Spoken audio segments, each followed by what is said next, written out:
Hey friends, welcome to One Flight Down, welcome to the Terry Isle Tasting Lounge, and welcome to Carl. Carl's here today, dropped off beer. You just magically appeared with beer. Well, maybe you told me you were coming. But... Poof. I really appreciate this, Carl. What's the beer that you brought for me today? It's a new brewery out of Winkler, Manitoba. It's called a Blumstein Brewery. It's one of the newer ones based in that valley. There's actually 2 or 3 new ones in that particular area of southern Manitoba. Who would have thought that the Morden Winkler area, which is kind of like Manitoba Bible Belt, who would think that that would be like this hotbed of breweries all of a sudden? So, go figure. Mennonite brewing. Exactly. Yeah. So what are the beers? Let's get. So I brought 4 today. Okay. The first one for the summertime drinking is a Blumstein Menno Light, which is an easy drinking lager. Okay. As based right here, what is a Menno Light? Light, crisp, and easier to swallow than a sermon on modesty. Okay. A Menno Light won't make you Mennonite, but after a can or 2, suspenders might start to seem practical, and you'll begin to wonder how to grow cucumbers in your condo. Well, I haven't started doing that yet. If that happens, we'll blame Blumstein. This pairs well with Zimmerwurst, pork and potato dill soup, just as Oma makes it. Don't you dare change it. Wow.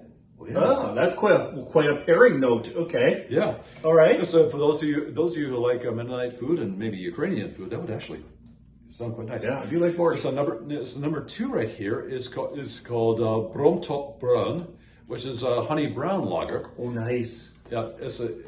According to this, the Bromtop is a drum-like instrument made from a barrel with skin stretched over the top. A barrel. All right. Whiskey barrel, beer Yeah. barrel. A horsehair whisk was used to play the drum. It was historically played by Mennonite men from the Braun, pronounced Brown, clan, often in costume while performing for dessert and beer. Okay. Performing for dessert and beer. We'll perform for dessert and beer. If the elders weren't watching. This brown ale is smooth with light malty, caramel, and honey notes, made with local honey from the Schultz Honey Farm. Okay. Pairs well with the Zwieback buns, pickles, and fresh cheese cut into long rectangles. Okay. So good social beer. Yeah. Interesting, it said horsehair. Like what was that about horsehair?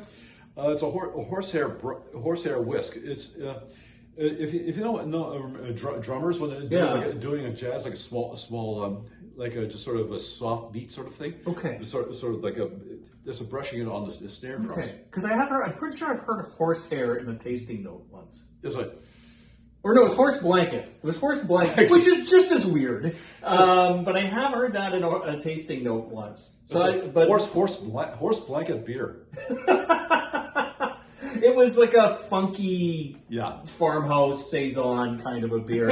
I somehow wouldn't expect a honey brown ale to have that kind of flavor. Speaking of saisons. Ooh, okay, what we got?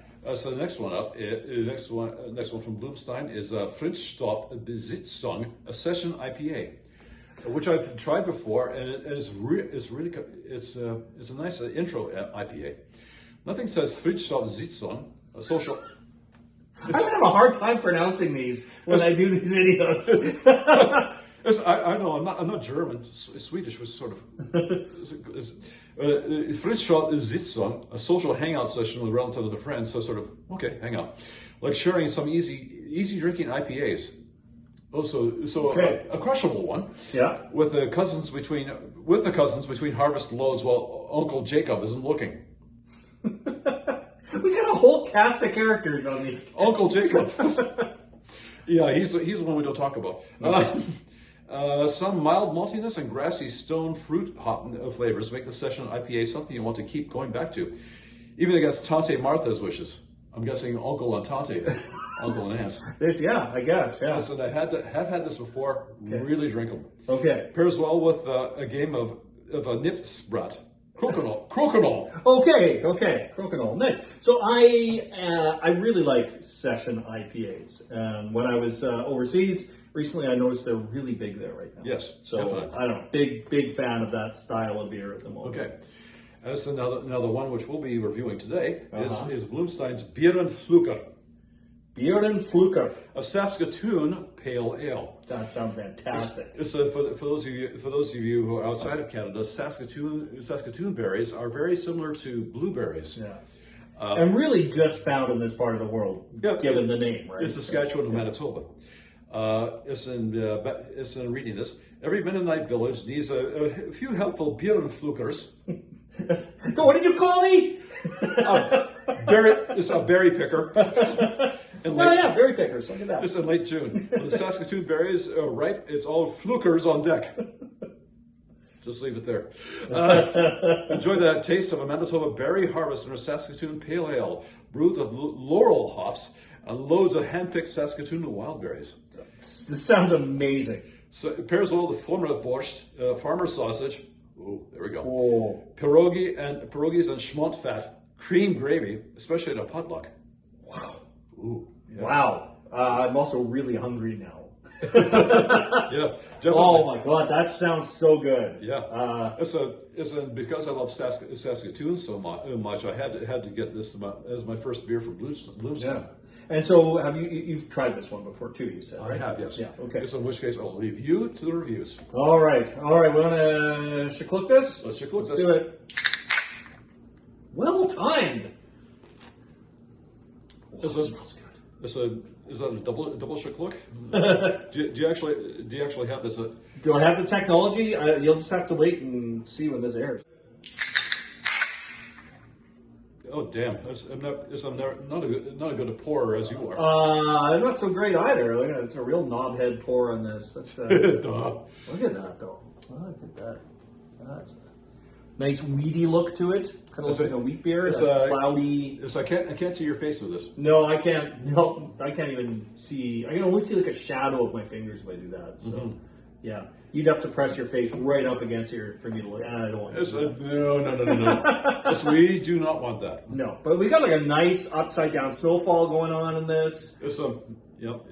Drew would love this. Yeah, this is like a kind of like an amber color.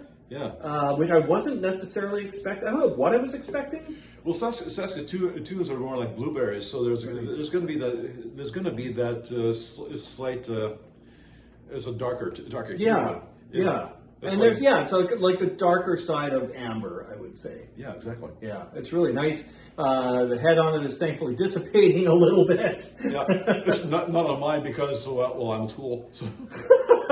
You really did a knobhead pour. All right, let's get a nose on this. Whoa! All right, Saskatoon's there, man. Yeah, oh man, the berries are just like popping out of this. Like you wouldn't believe. So it almost smells like jam. Like nice jam, right? It's Saskatoon berry jam. You can't beat it. Yeah. So have you ever been to like a fall supper out in Manitoba country? It's like a Saskatoon rhubarb pie. Oh, that sounds really good. It's amazing. That does sound really, really good. Very good. And yeah, if that's what it smells like, then I'm in for some of that. Well, all right, cheers, Carl. Cool. To the rest of you. Yes, definitely.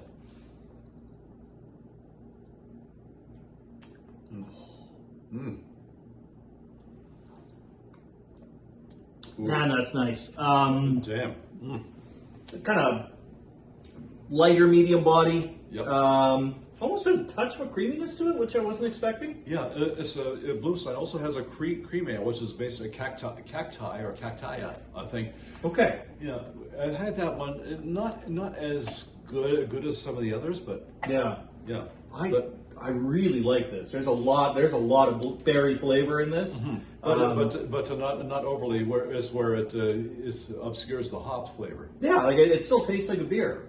Sometimes you get those berry beers that you start to get to the point where is this even a beer anymore? Yeah. Still tastes like a nice hearty beer. But comparable to, let's say, it's a blueberry ale that you would find everywhere. Mm-hmm. Mm-hmm. It's like a Trans Canada blueberry, for instance, or. I think this one reminds me a little more, I think, of the one from Lake of the Woods. Yes, the blueberry, it's the Forgotten Lake. Right, yes. Which I think is actually a stronger beer, and this isn't, right? This is this is 5.2. But I think that one from Lake of the Woods is like a 7% or something like that. Yeah. But this reminds me a little more of that, but it's just like Like the berry taste is very natural. Yes, exactly. It's certainly not artificial, and it pairs extremely well with the normal. Usual. So beer flavors that you normally get into the hops and the wheat and all that. Yeah. I do get a little bit of like the body of it reminds me of a bit of a wheat beer. Yeah. And besides, you can't go wrong with the name of Beren Pflucker, which almost sounds like the young Frankenstein if you think about it. Oh yeah, exactly. Yeah. Okay, so we can get these here in the city. We don't have to go out. It's in Winnipeg, yes. It's in Warden and Winkler, most likely. Yeah. Yeah. It says here Stanley, Manitoba is the name of the town. So it is actually sort of more of a region which incorporates the Warden Winkler area. Okay. All right. We've got to take a trip out there sometimes. I saw that they do brewery tours. I don't think they have a tap room at this point, but there is another brewery out there. Yes, I believe it's called Heritage Farms, which is again new this year. Also in Warden, Manitoba, there is a brewery called Rendezvous Brewery, which does have a brew pub and excellent pizza there. Yeah, that just sounds like a fun day out. Yeah. I think Heritage Farms is still brewing out of a facility here in Winnipeg. Yes, either Torque or Oxus or one of those ones. Right. Yes. Yeah. But I'll keep an eye on them because I'd love to do like a little trip to that area at Hill 3. That could be a lot of fun. Yep. And see if they I don't know if the other ones have like fun names like this for their beers. They're all German, so either they're incredibly funny or incredibly scary. I don't want to do. Well, I mean, I do like the sense of humor that they have in the back of these. And we have all kinds of characters that we've been introduced to that we can just like picture life in some Mennonite farm and hanging out there. Exactly. This is really cool. Thanks for thinking of me when you picked these up, Carl. That's very welcome. Appreciate that. Yeah. And the rest of you, thanks for dropping by the Terry Ale Tasting Lounge. See you all again real soon, my friends. Cheers. Cheers.